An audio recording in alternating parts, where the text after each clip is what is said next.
स्वागत है आप सभी लोगों का मेरे चैनल साइंस टू टेक्नोलॉजी में। मैं अनुपम विपुल आप सभी लोगों का स्वागत करता हूं आज के शो कैमरा ट्यूसडे में। आज हम लोग बात करेंगे फूजी फिल्म X-H2S के बारे में। तो आइए समझते हैं। तो यहाँ पे समझिए ये है क्या, ये एक फ्लैगशिप फूजी कैमरा है और इसका कोर फोकस है कि वीडियो पे, क्योंकि जैसे कि आप सोनी में देख सकते हैं सबसे हाई एंड सीरीज में एस सीरीज आता है, मतलब A7 S3 आ जाए वो सब हो जाता है कि भैया ये वीडियो के लिए, फिर R सीरीज हो जाए रेजोल्यूशन के लिए होता है, A9 सीरीज हो जाए वो फास्ट के लिए होता है, A1 best of the best. तो वैसे ये समझिए ये फ्लैगशिप है और ये बनाया जा रहा है वीडियो के लिए, यानी कि वीडियो आपको हम इससे बढ़िया नहीं दे सकते। ये मतलब फूजी का ये हमारा best of the best video performer है और इसका दाम $2500 रखा गया है। 1.8 लाख एक्सपेक्टेड है इंडिया का प्राइस। दाम आगे पीछे हो सकता है, जब लॉन्च हो जाएगा तभी दाम गारंटीड बताया जा सकता है, उससे पहले सिर्फ गेस रहेगा। और जैसे कि अभी रिसेंटली मैंने बताया था कि कैनन रिलीज किया है APS-C कैमरा जिसमें सेंसर में कटौती किया है। यहाँ एकदम उसका उल्टा है, क्योंकि APS-C इनका इकलौता है, उसके बाद GFX आ जाता है जो मीडियम फॉर्मेट है। तो ये 26 मेगापिक्सल सेंसर दे रहे हैं। स्टैक्ड BSI, स्टैक्ड सेंसर बहुत महंगा होता है और BSI थोड़ा सा महंगा होता है। BSI मतलब सेंसर को काफ़ी आसानी से समझ आया, लेकिन स्टैक्ड BSI दोनों एक साथ हो ये बहुत महंगा कर देता है सेंसर को। तो ये दे रहे हैं ये सेंसर के साथ, तो ये बहुत फ्लैगशिप लेवल का टेक्नोलॉजी है सेंसर में। मतलब सेंसर में इससे ऊपर सिर्फ एक ही जाता है, वो है ग्लोबल शटर, लेकिन उससे थोड़ा कलर क्वालिटी घट जाती है, लेकिन मतलब स्पीड के मामले में वो दादाजी हो जाता है।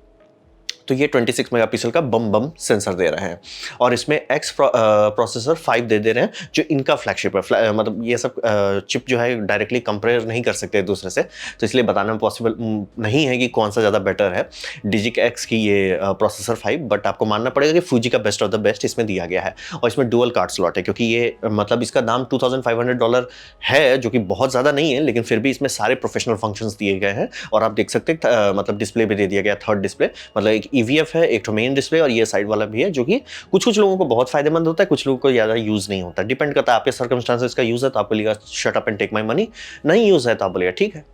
तो ये हुआ XH, और लोग कह रहे हैं कि S डाला गया स्पीड के लिए क्योंकि ये बहुत फास्ट है। तो बात करते हैं इसका मेन फोकस पे, वीडियो पे। तो वीडियो में ये भी फाइनली वहाँ पे पहुँच गए जहाँ पे मतलब यूरोपियन यूनियन पहुँचाना चाह रहा था सबको कि भैया रिकॉर्डिंग लिमिट हटाओ, तो रिकॉर्डिंग लिमिट हट गया है और ये प्रो रेस कर सकता है। बहुत बड़ी बात है, जो internal C fast express card पे कर सकता है। तो आपको समझिए इसमें C फास्ट एक्सप्रेस कार्ड डालिएगा तभी प्रो रेस होगा, सिर्फ SD कार्ड डालिएगा तो नहीं प्रो रेस कर सकता। प्रो रेस का बिट रेट बहुत ज़्यादा है और ये 422 10 बिट दे सकता है, प्लस रॉ HDMI आउटपुट दे सकता है, लेकिन सिर्फ कुछ ही डिवाइस में कर सकता है, क्योंकि हर डिवाइस रॉ HDMI सिग्नल को प्रोसेस करके पैकेज करके दे नहीं सकता। तो बहुत आपको मतलब इनका कंपैटिबल इक्विपमेंट खरीदना पड़ेगा, तब आपको रॉ HDMI आउटपुट मिल जाएगा। कुछ केसेस में लोग वो प्रेफर करना चाहते होंगे तो कर सकते हैं। और ये ओपन गेट रिकॉर्डिंग भी करता है। अब बोलेंगे ये ओपन गेट रिकॉर्डिंग क्या है? ये जनरली जितने लोग सिनेमा में काम करते हैं उन्हें पता होता है। ओपन गेट रिकॉर्डिंग का मतलब कि सेंसर का पूरा, जितना सेंसर बड़ा है मतलब उसका पूरा का पूरा डेटा निकाल लिया जाए। ऐसा जनरली इसलिए नहीं किया जाता क्योंकि सेंसर 4:3 में ही बनाया जाता है। तो बात होता है 16:9 है अगर आपका वीडियो मतलब रेशियो, जो कि नॉर्मल 4K होता है, तो ये ऊपर और नीचे जगह बच जाता है, क्योंकि आप देखेंगे 3:2 होता है जनरली सेंसर का फॉर्मेट, मतलब थोड़ा सा स्क्वायर के ज़्यादा नजदीक होता है। तो ओपन गेट में होता है कि सब रिकॉर्ड कर दो, साइड इफेक्ट फाइल साइज बहुत बड़ा हो जाता है। जैसे इसके केस में 6.3K तक फाइल चला जाता है, 6.2। तो इसका 3:2 एस्पेक्ट जो दिया जाता है वो सिर्फ 30 FPS तक जा सकता है और इसका बिट रेट चला जाएगा 2754 मेगाबिट्स पर सेकंड, यानी कि 350 मेगाबाइट्स पर सेकंड, यानी कि बम मतलब नॉर्मल सेटा हार्ड ड्राइव तो इसको रिकॉर्ड भी नहीं कर सकता। मतलब फाइल ट्रांसफर करेंगे प्लेबैक में लटक जाएगा, SSD होना चाहिए तभी ये चल पाएगा। और अगर आप 4K रिकॉर्डिंग करना चाहते हैं तो ये 60 FPS तक जा सकता है बिना कोई क्रॉप के, प्रोरेस के साथ, यानी कि आपको सारे फंक्शंस मिलेंगे, सारा बेनिफिट मिलेगा हाई बिट रेट वाला। और अगर आप चाहते हैं कि मतलब प्रोरेस को अगर आप कॉम्प्रोमाइज करते हैं तो 120 FPS अभी भी बिना क्रॉप के जा सकता है, लेकिन आपको प्रोरेस थोड़ा सा कॉम्प्रोमाइज करना पड़ेगा, नॉर्मल पैकेज पे आना पड़ेगा। तो ये सब मतलब समझ, ये बहुत हाई एंड वीडियो फंक्शंस है। और इसमें माइक का भी इनपुट दिया गया है, हेडफोन का भी दिया गया, जो कि पिछले वाले में काट दिया गया था कि हेडफोन के लिए USB-C से लगाओ, नहीं इसमें फाइनली दोनों का अलग से दे दिया गया और दोनों का अलग अलग डोर भी है। तो जैसे मान लीजिए सिर्फ आप माइक लगाते हो, जैसे मैं लगाया हुआ हूँ इसमें ये वाला रोड वायरलेस गो 2, आपको ये मतलब दिक्कत नहीं करेगा स्क्रीन खोलने में। हेडफोन लगाते तो थोड़ा दिक्कत होगा, लेकिन जनरली, और हेडफोन लगाने के केस में जनरली लोग पीछे रहते हैं तो इसलिए वो उतना दिक्कत नहीं करेगा। और इसमें फुल साइज HDMI पोर्ट दिया है। थैंक यू ये सिर्फ कैनन को लूज मोशन बैठा हुआ कि हम माइक्रो देंगे, जो केबल सबसे आसानी से टूटता है वो सबसे पहले हम देंगे। मतलब सोनी भी ये बेवकूफ़ी करता, लेकिन सुधर गए कि नहीं भैया, पब्लिक को क्यों नुकसान करें और हम अपना नुकसान क्यों करें, क्योंकि ये फुल साइज पोर्ट ज़्यादा बना वर्ल्ड में मैन्युफैक्चर होता है, सस्ता पड़ता है और साइज इतना बड़ा होता है मतलब ये इक्विपमेंट में कि आराम से फिट किया जा सकता है। तो पता नहीं, जेन्युइनली मुझे गुस्सा लगता है कि जबरदस्ती का माइक्रो देते हैं वो लोग। तो ये बहुत अच्छी बात है कि फूजी मतलब इससे बहुत चीज़ में बेनिफिट हो जाता है। जैसे जिनको रॉ रिकॉर्डिंग करना है, बार बार फैंसी तार नहीं खरीदना पड़ेगा, दूसरी बार तार टूटने का चांस कम हो जाता है। ये सब छोटा छोटा चीज़ है, लेकिन इससे आपका लाइफ बहुत आसान हो जाता है। और इसमें फ़ैन का भी एक्सेसरीज दिया गया है, क्योंकि जैसे कि मैंने सबको जनरली बोलता हूँ कि सोनी A7 Mark IV में जनरली ओवर हीटिंग की इशू नहीं है। ये बात सच है, लेकिन डिपेंड करता है एम्बिएंट कंडीशन कैसा है। अगर आप भूंज दे रहे हो एम्बिएंट कंडीशन में, जैसे मान लीजिए कि मैं अभी अहमदाबाद में था, मुझे लगता था मुझे गर्मी का अंदाजा है, जैसे दिल्ली में था बीच मार्च में गर्मी का अंदाजा था पड़ा मुझे। अहमदाबाद में क्या बोले, भैया हम तो गर्मी जानते ही नहीं, ये अलग तरह का गर्मी होता है। तो वहाँ के केस में बहुत लोग का शिकायत आता है कि भैया हमारा कैमरा ओवरहीट होता है, तो वहाँ आपको पंखा लगाना पड़ेगा उसको ठंडा करने के लिए। तो फूजी ये जानता है कि जैसे मतलब वेस्टर्न वर्ल्ड के लिए 20-25 डिग्री सेल्सियस नॉर्मल है, हमारे लिए 20-25 डिग्री सेल्सियस ठंडा हो जाता है। तो उन्हें पता है कि 25 डिग्री सेल्सियस पे हम रेटिंग करके दे दें, लोग तुरंत कंप्लेन करने लगे, सर तो ये तो जब देखो तब ओवरहीट होता है।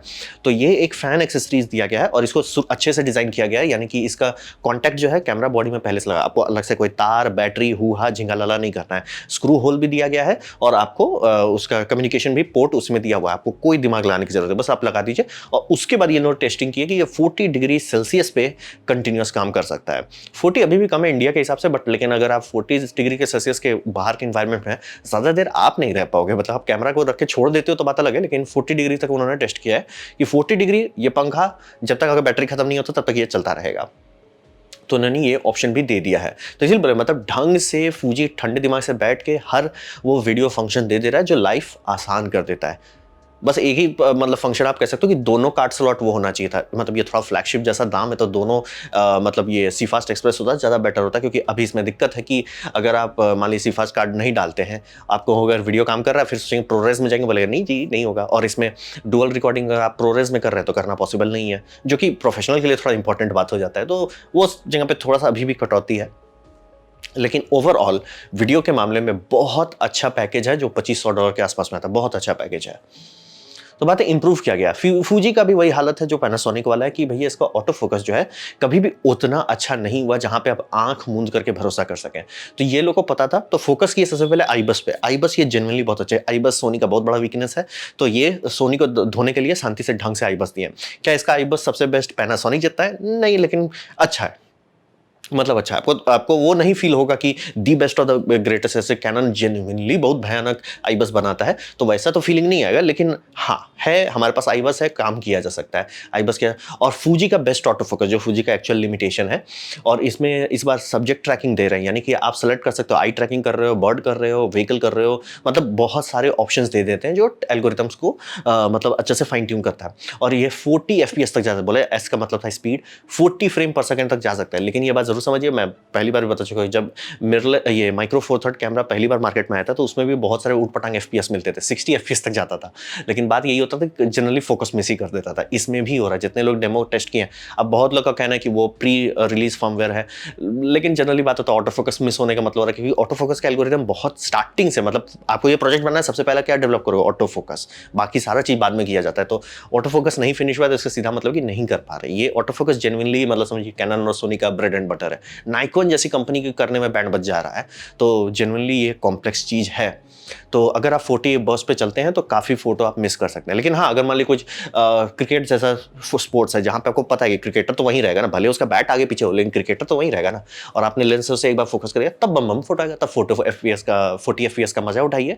लेकिन अगर कोई भाग रहा है, दौड़ रहा है, वो सब जगह पे आपको थोड़ा सा डिसअपॉइंटिंग फील हो सकता है। लेकिन हाँ, आप FPS घटा सकते हैं, ऑटो फोकस का मोड को चेंज कर सकते हैं, तो स्टिकीनेस बढ़ जाएगा, लेकिन साइड इफेक्ट होता है वो 40 FPS नहीं छू सकता है। जो कि मैंने बताया था कि कैनन ये मतलब कैनन क्लेम कर रहा है कि 20 FPS दे सकता है। वो बड़ी बात इसलिए थी कि वो 20 दे रहा है तो हिट रेट उसका ऑलमोस्ट 99% है, इसका हिट रेट उतना अच्छा नहीं है। लेकिन फिर भी मतलब कुछ फिक्स्ड केसेस में, जैसे कि आप कहीं पे, मैंने बताया क्रिकेटर एक बहुत अच्छा एग्जांपल हो गया, उस केसेस में 40 FPS शांति से बहुत लोग बोले चुपचाप से पैसा लो, हमको एक कैमरा दे दो, दिमाग लगाना ही नहीं है। और इसमें एएफ में बहुत ट्यूनिंग का ऑप्शन दिया है, क्योंकि हॉर्स पावर तो खूब बढ़ा दिए हैं, लेकिन होता है ना कि एक होता है हॉर्स पावर आपने बढ़ा दिया, लेकिन होता है कंट्रोल नहीं हो रही है गाड़ी सर जी। तो यहाँ पे एएफ ट्यूनिंग का बहुत ऑप्शन है, जैसे कि सोनी A7 S3 से लॉन्च किया गया था कि फोकस कितना स्टिकी है, कितना स्मूथ है, कितना जल्दी वो करता है। तो ट्यूनिंग करके आप ऐसा कर सकते हैं कि जिस माहौल में आप काम करते हैं उस माहौल में ये कैमरा बम बम हो जाए, तो इसका ट्रू पोटेंशियल अनलॉक हो जाएगा। और ये समझिए कि जेन्युइनली अच्छा है स्पोर्ट्स और वाइल्ड लाइफ के लिए। और मतलब समझिए फूजी पूरा फोकस कर रहा है कि नए नए लेंसेस ये टेलीफोटो एंड में रिलीज कर रहा है, ताकि वो सेगमेंट भी कंप्लीट हो जाए। तो इंप्रूवमेंट काफ़ी किया गया है। तो बात करते हैं खरीदना चाहिए या नहीं खरीदना चाहिए। हिसाब ये समझिए, अगर आप फूजी के इकोसिस्टम में हैं और आपको वीडियो में इंटरेस्ट है, तो इससे बेटर तो कोई इक्विपमेंट ही नहीं है, बात ही नहीं करना है, दी बेस्ट है।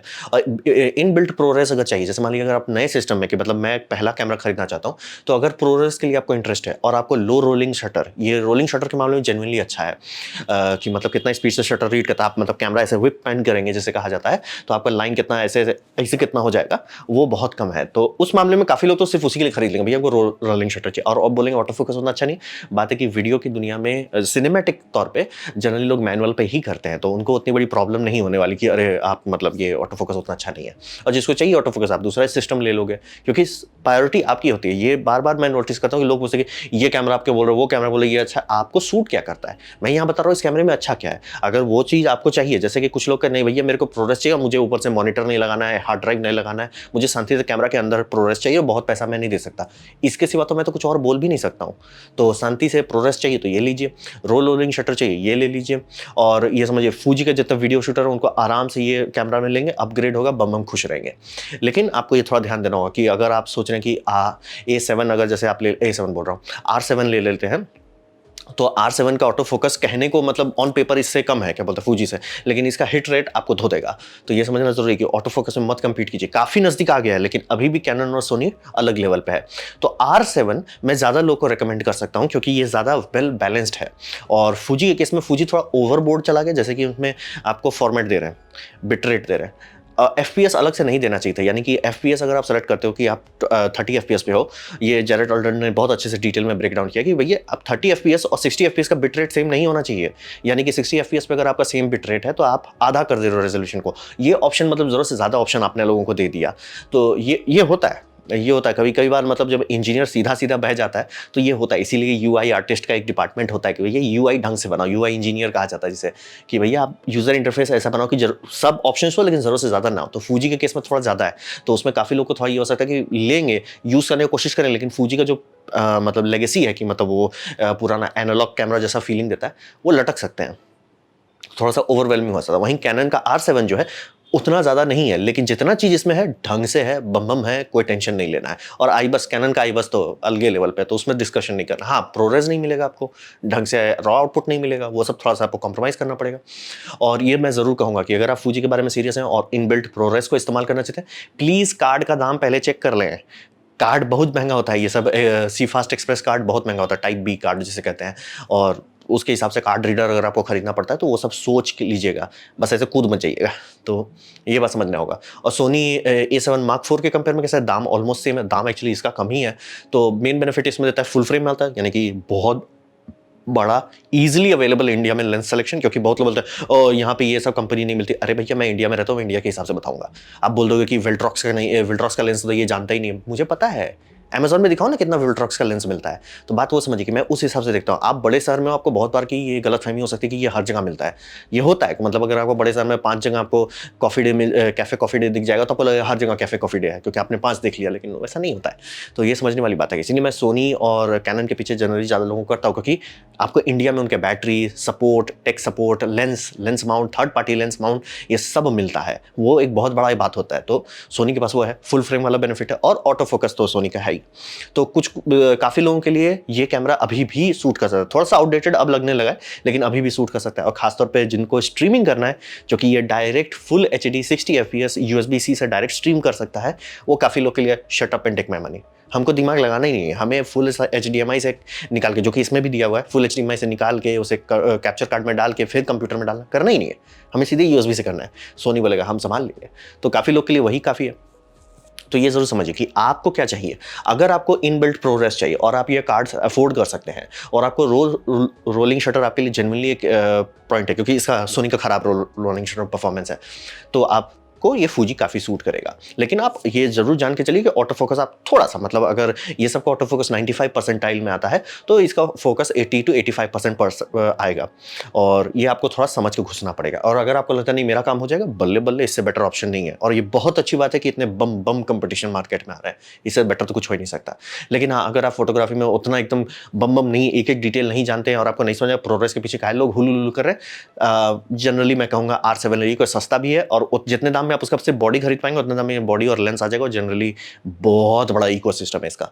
और कैनन का हॉर्स पावर है फोकस में और आईबस में, वो बोलेगा भाई हम हैं, बाकी सब कम है, हम हैं।